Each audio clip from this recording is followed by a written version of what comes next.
ladies and gentlemen of the media.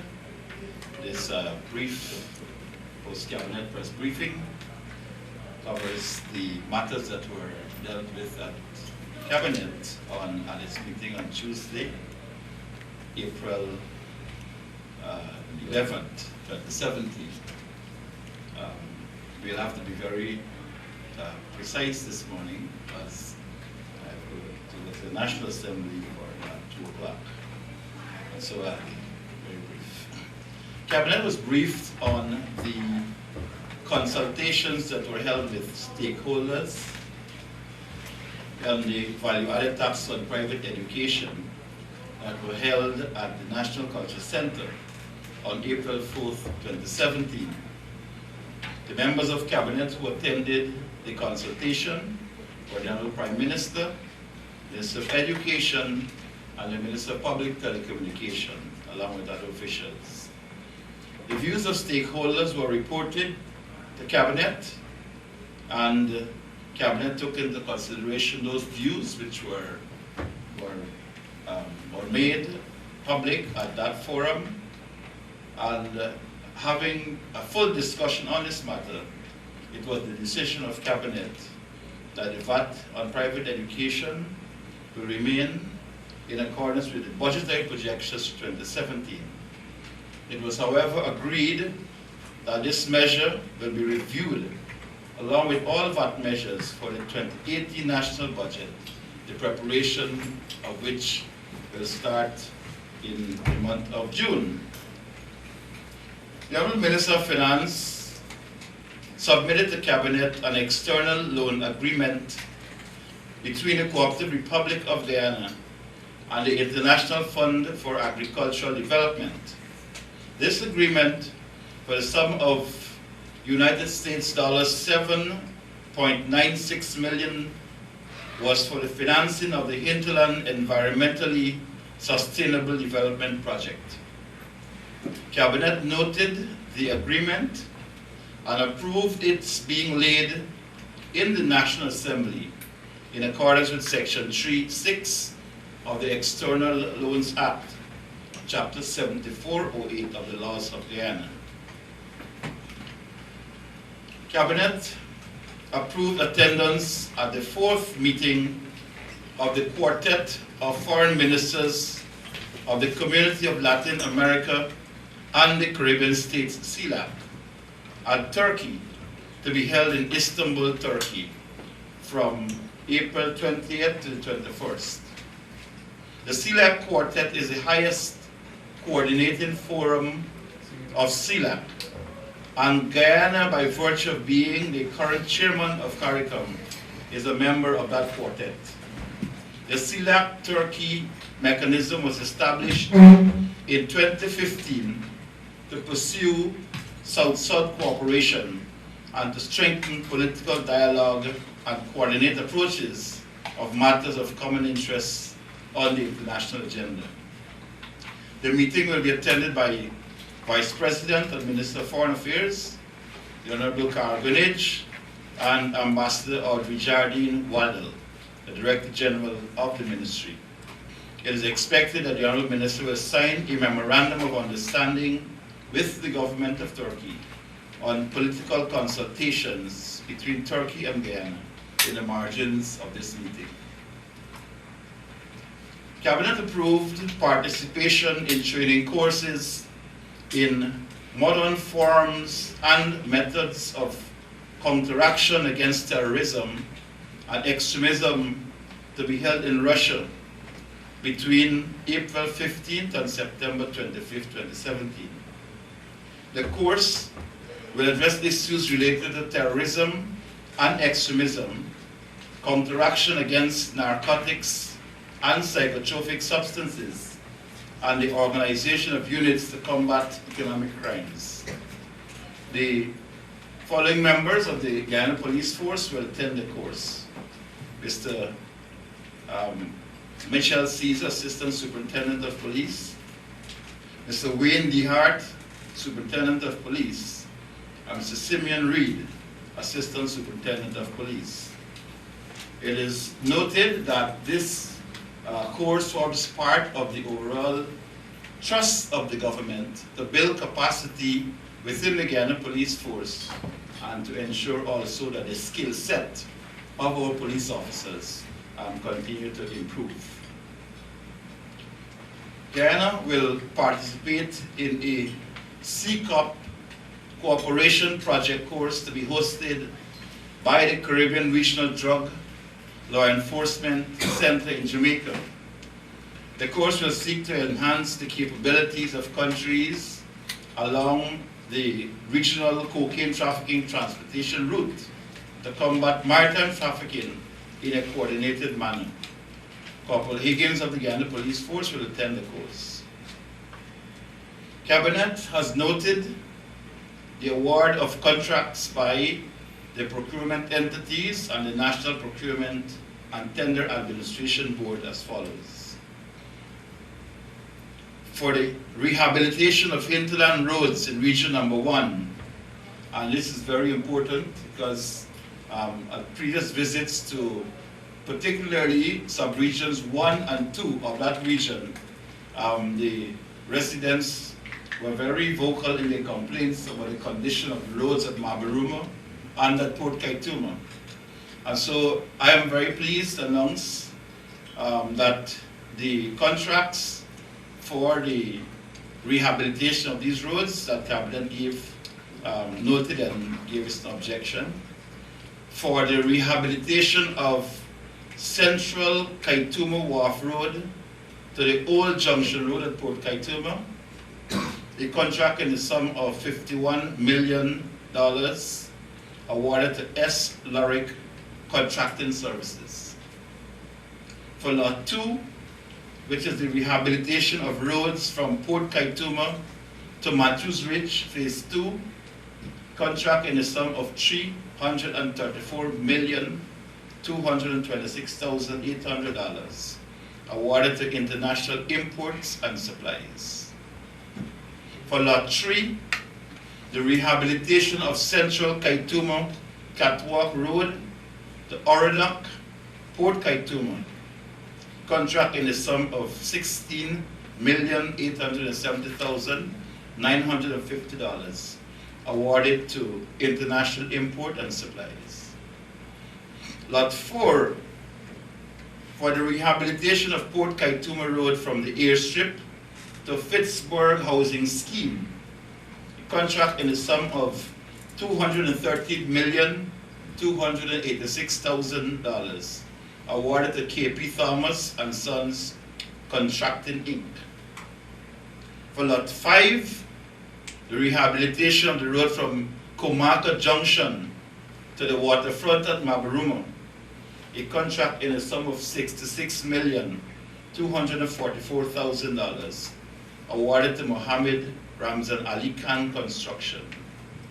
And finally, Lot 6, for the rehabilitation of the main township road to the airstrip road at Mabaruma, contract in the sum of $82,127,200, and that contract was awarded to Mohammed Ramzan Ali Khan Construction. Additionally, contracts for the rehabilitation of the Annandale Railway Embankment, the 30-foot Acropanel Bridge. You'll recall that there is some work already going on now at Liliendal, and that there are 3 other bridges that are in a bad shape on that railway embankment road. So these are 3 contracts for the rehabilitation of those bridges. The first at Annandale Railway Embankment, the contract in the sum of $21,703,000 awarded to KP Thomas and Sons Contracting Inc.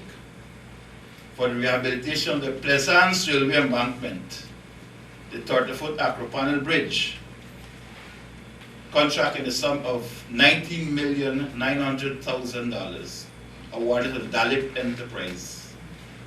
And for the rehabilitation of the Lusignan Railway Embankment, the 30-foot Acropanel Bridge, contract in the sum of $23,499,770 awarded to BK International Inc. for consultancy services for the feasibility study and design for the Linden to Kokwani Road Corridor, region number 10, Ministry of Public Infrastructure.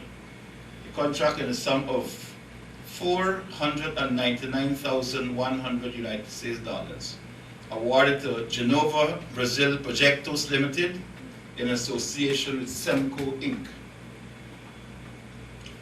Again, for the consultancy services for CXC, those of you would recall that we just had examinations yesterday. The consultancy services for CXC for the administration of national grades 2, 4, and 6 assessment, the Ministry of Education, the sum of $125 million, and the contract is awarded to the Caribbean Examinations Council. For the procurement of classroom equipment for the University of Guyana,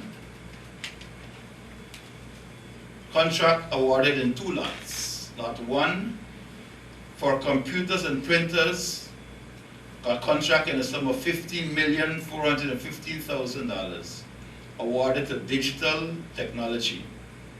And Lot 2 for multimedia equipment, a contract in the sum of $18,864,000, awarded to Netcom. These are for the University of Guyana. For the procurement of 1 launch for the Guyana Prison Service, a contract in the sum of $127,284,000, awarded to Guyana National Industrial Company Incorporated. For the supply and delivery of 5 double cab 4x4 pickups for the Ministry of Natural Resources, a contract in the sum of $49,477,000, awarded to Massey Industries Limited. For the procurement of 2 land cruisers double cab pickup for use in the hinterland for the Guyana Lands and Surveys Commission, a contract in the sum of $22,177,000, awarded to Bihari Automotive Limited. For the procurement of 6 outboard engines for the Guyana Police Force, a contract in the sum of $16,764,840, awarded to Ming's Products and Services. For the procurement of conductors for the Ministry of Communities, Lot 1, contract in the sum of $84,528,000, awarded to Dynamic Engineering. And for Lot 2, a contract in the sum of $87,112,000, awarded to Power Light. Now, it will be recalled that in the previous administration, several housing developments had started. In fact, persons were allocated house lots and they were encouraged to build their homes, but then no lights, no water in some cases. So these are contracts that have been awarded to ensure that installation of electrical transmission and distribution network is done to these areas. And these 16 areas are located across 6 regions as follows: at Underneming in region number 2, at Luston Ross in region number 3, at Zealot in region number 3, at Farm in region number 4, at Coven Garden, region number 4, at Peters Hall, region number 4, at Eccles Industrial Park, region number 4, at Perseverance, region number 4, at Paradise, region number 4, at Enmore, region number 4, and at Barnwell, region number 4. Also at Diamond, the commercial and industrial area, region number 4, and at Hope Experiment, region number 5, at Balti Rock, region number 5, at Kilchoy, Chesney, region number 6, and at Bartica, region number 7. So all of these persons who were allocated house lots, they built their houses there and they're waiting on electricity. This is good news to them, that, that electricity is on its way. Ladies and gentlemen of the media, those are the matters that were discussed at Cabinet, and I'm prepared to take any questions which you may have.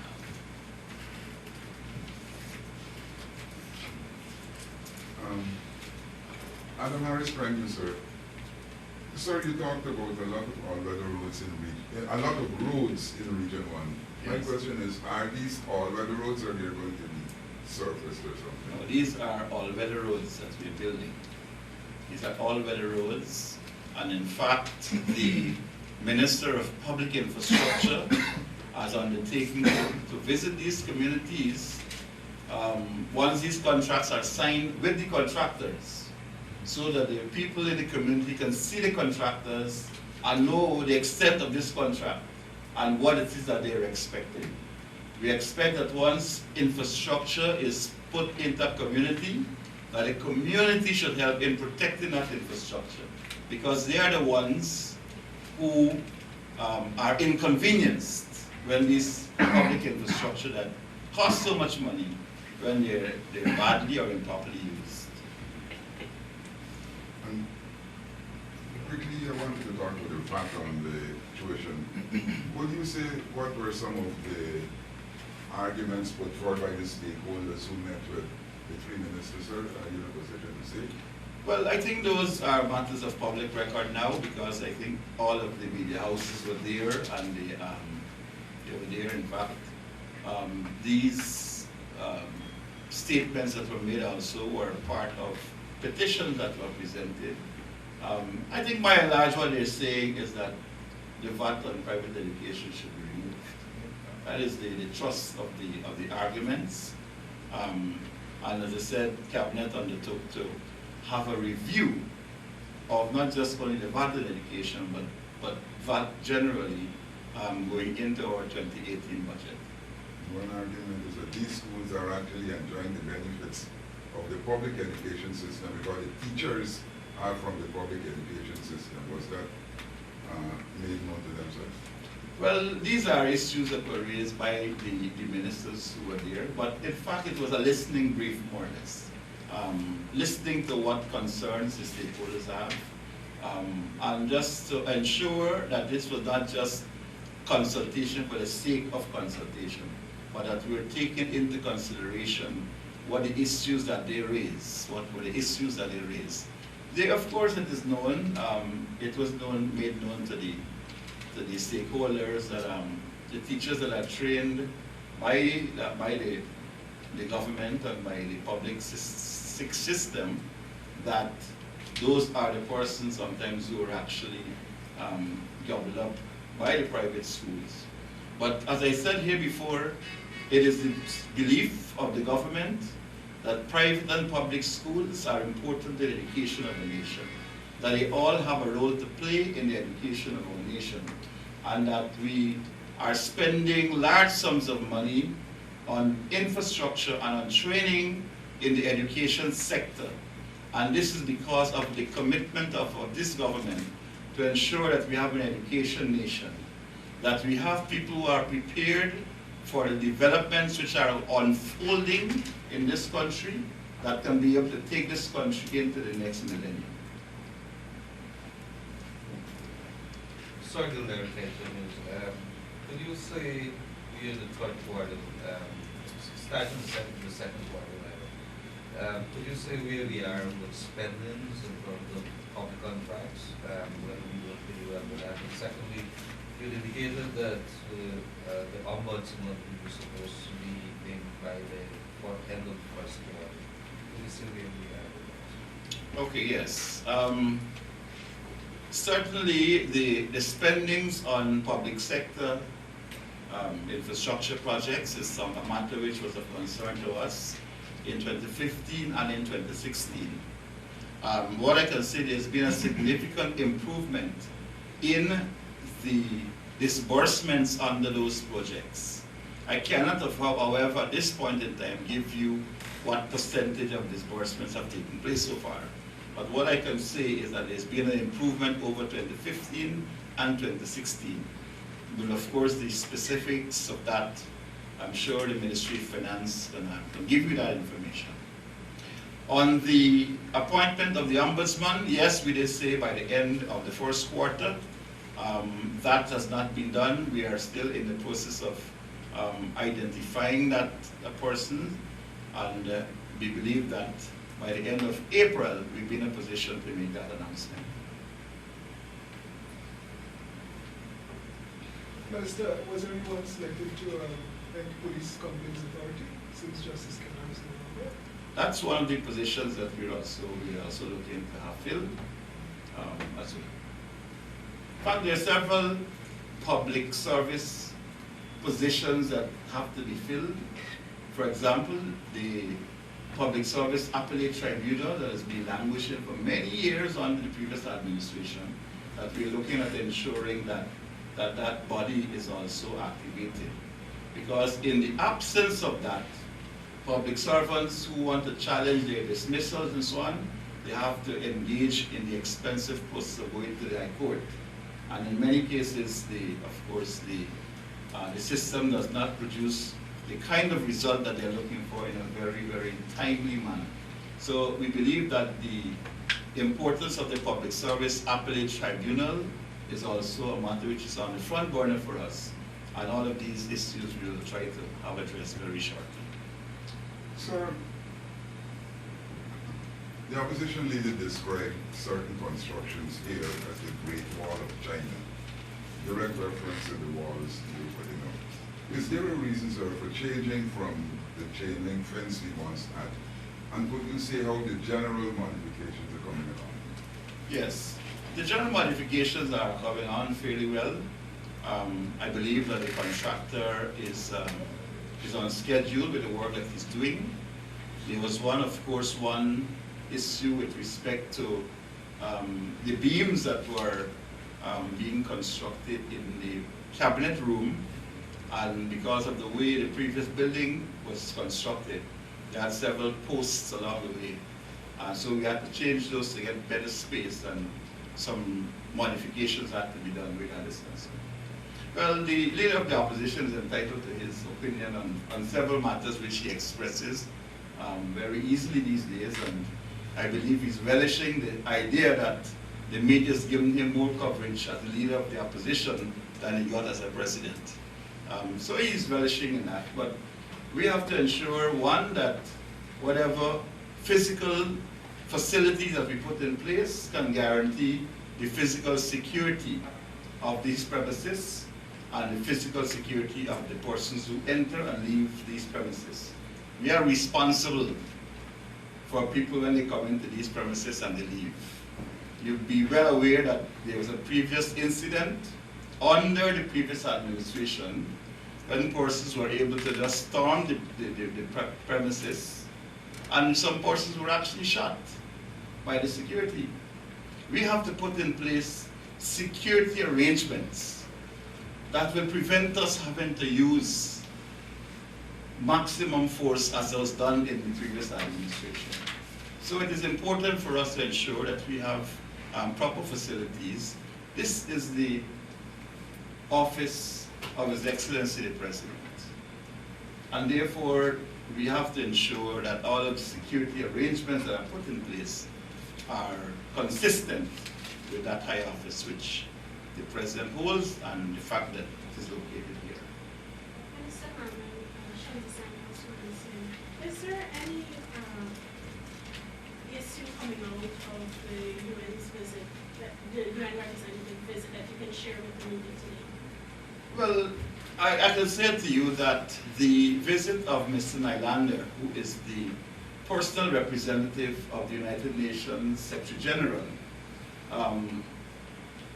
he visited Guyana. It's part of what is called his plan of action in relation to a mandate which was given to him by the Secretary General.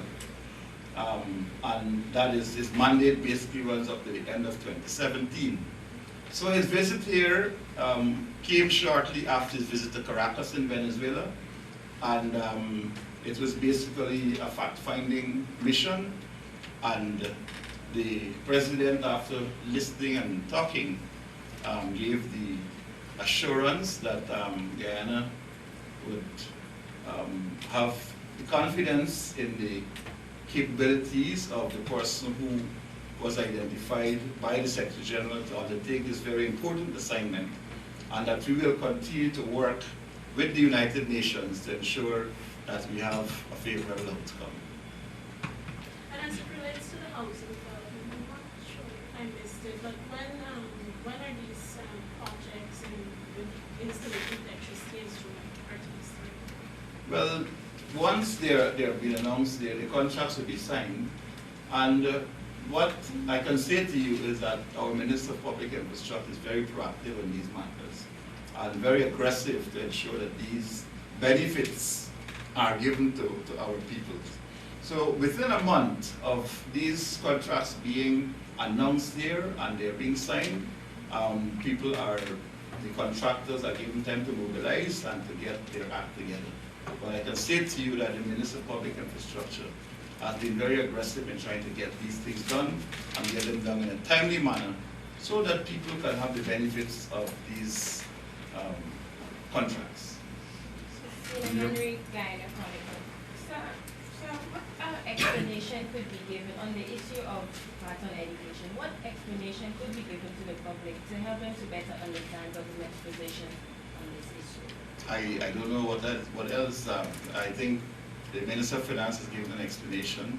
Dr. Ryan, the Minister of Education, has given an explanation. The President himself has given an explanation. And beyond that, I cannot. I can do no better. Based upon their concerns. Yeah, well, that is what I'm saying, that even after that meeting, Dr. Ryan met with the media yesterday, I believe it was, and gave a full explanation as to what took place.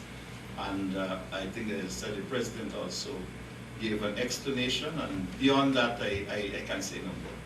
Thank you. Yes. Abina Rockcliffe, Kaiser News. I have a few questions. Do you want them all at once or? Well, I will ask them, take them all at once, because after that, I believe that will be it. Mid last year, you said in response to the opposition leader on some issues that the new government has not been able to locate some contracts up to them. My question is, since, have you been able to locate it? That's one. Well, let me do that first. When you say some contracts, what is it that you're talking about? The one for Amila. Yes. And two other controversial contracts. Well, that in fact, yes. In fact, we did say that, and subsequently the leader of the opposition said that he had delivered it on some CD at some meeting. Was never delivered. So that is the position still. Okay, that's the position still. Okay, Nestle, has the board effected any changes in the company according to the appointment of the new CEO? As the board, I am speaking here as the cabinet secretary. Yeah, but you have the benefit of being. No, well, I can't speak about that. I'll speak about these matters. Okay. All right, as cabinet secretary. Yes. While you were in opposition, you spoke extensively. You were even on one of the protests about the radio licenses. Yes. 2 years later, we haven't seen any changes. Have you reminded cabinet of the importance of revoking those illegal licenses? Well, what I can say to you is that what we have done, we have appointed a new Guyana National Broadcasting Authority, and that the authority understands what the position of the AP and new AFC administration is on the matter, and I can assure you that they are looking into it right now.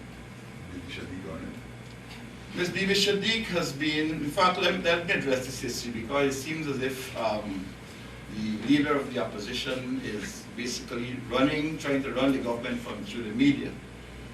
On two issues. One has to do with the nominations for persons to the chairmanship of GCOM. I noted in the media some names that were mentioned, and while I will not say that these are names that have been on any specific list that the leader of the opposition has sent, the sense I got from the report was that these are persons on the list.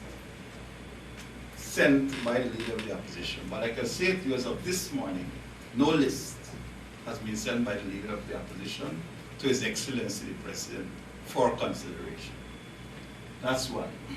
The second one has to do with the appointment of Ms. Bibi Shadiq as a member of the Guyana Broadcasting Authority.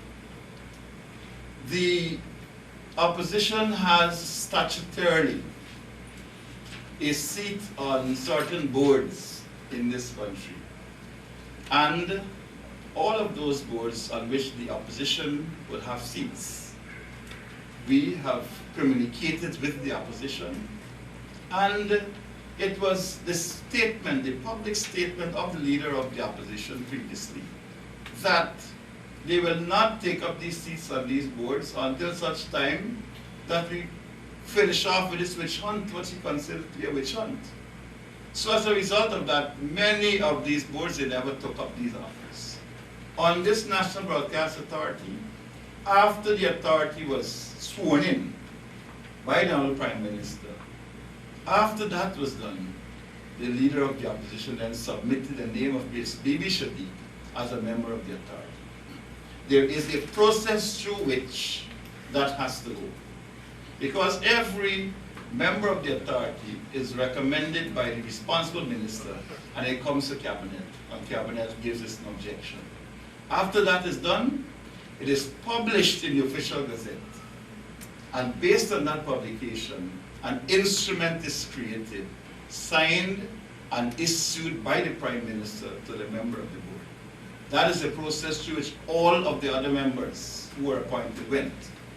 And therefore, for the opposition to just nominate Ms. Bibi Shadiq on one day and looks to have her sitting on the board the following day, it's not going to happen.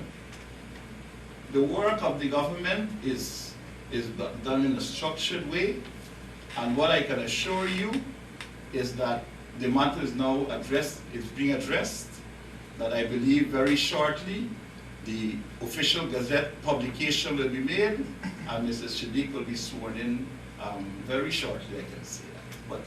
But we do not believe that the function or the work of the government must be stymied in a certain way just to facilitate the leader of the opposition in deciding when he wants to do things and when he would not do it. It has a process, and we're working the process, and we'll ensure that government's business is conducted in a transparent and timely manner. With those two remarks, ladies and gentlemen, I thank you, and I wish that you have a very happy Easter weekend. Thank you. Thank you.